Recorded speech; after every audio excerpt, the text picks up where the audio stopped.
Hello everyone, I am Rosalind Borge, a third year college student and taking the degree of Bachelor of Science in Information Technology, major in networking. So I am here today to tackle you and discuss you about the brief history and evolution of the user experience and the user interface design. So when we go to the brief history and evolution, we are first tackle about the GUI revolution. So what is it all about? So GUI is a digital interface in which a user interacts with the graphical components such as icons, buttons, and the menus. So GUI revolution, the turning point in the interface and the user experience design came with the introductions of the graphical user interface in the year of the 1980s, if I am not wrong, and it can be popularized by the Microsoft Windows. So GUIs also brought a visual interactive elements to computing with icons, windows, and a mouse for the navigation. So now we are talking about the user experience and the UI design. So the early days of the user experience and the UI interface was in the functional aesthetics. Bakit kaya functional aesthetics? So why? It's because in the early days of computing, user interface and the user experience design was more about functionality than aesthetics. So computers were complex machines used by scientists and the engineers, and the interface were text-based and command-driven. Users interacted with the computer through punch cards and command line interfaces. So the focus was on making the technology work rather than making it visually appealing or the user friendly. So if you had the early days of the UI and the UX, we have also the present of the user experience and the user interface design. And what is this all about also? So the present, it is in the digital age. So mobile first and responsive design. So and dito na papasok si mobile. So the rise of smartphones and the mobile devices has had a profound impact on the user interface and the user design. So designers now prioritize mobile first approaches. So ensuring that websites and applications are responsive and user-friendly on small screens. And this shift has led to cleaner and more efficient designs that adapt to various device sizes. So the ever-evolving landscape of the user interface and the user experience design, it has come a long way from its early days of functional interface to today's user-centered.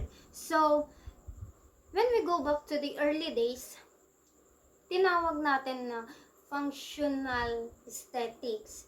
Then, dito naman sa ever-evolving landscape, dito sa future, dito na natin matatawag na it's early days of the functional interfaces to today's user-centered. So, aesthetically pleasing the design. So, as technology evolves, so will the field of the user interface and the user experience.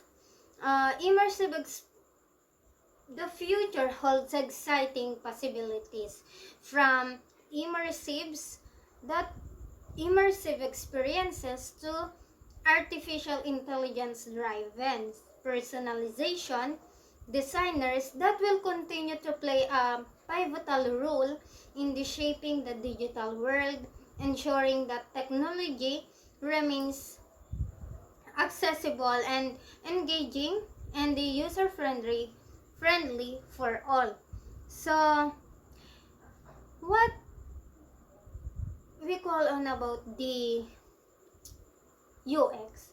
So, the term user experience was coined by a cognitive scientist named Don Norman in the early 1990s. So, siya pala yung gumawa nito. So, while he was working at the Apple company, he defined UX as the user experience. Kaya pala tinawag na UX. Kaya pala user experience. That encompasses all aspects of the end user's interactions with the company. So, its services and its product. That will, in short, it meant that digital experience isn't the only interaction and a user can have with their computer or other smartphones devices. And some started referring to this as the customer experience. So, however, must acknowledge the normal original definition of the UX as the ultimate one. So, user experience is a term that stands for user experience that can be said to be a byproduct of user interface. So, as once user interface was developed, people were able to interact with computers and now with smartphones and other smart home devices as well. But the feeling or the experience felt by the users while interacting with their computers, smartphones, and etc. So, we had also the term of the user interface, and it refers to the on-screen and visual elements such as icons and buttons that are designed to enable a person to interact with a product or services. Like, andito na din papasok yung mga Android phones, yung mga touchscreens. So, in a simpler word, user interface is anything that a user can use to interact with a product or service digitally. User interface includes everything from both screens and touch screens to sound, keyboard, and even the lights. So, yun lang yung itatakal natin for today. So, thank you for taking this trip through the past, present, and the future, and what is all about the user interface and the user experience.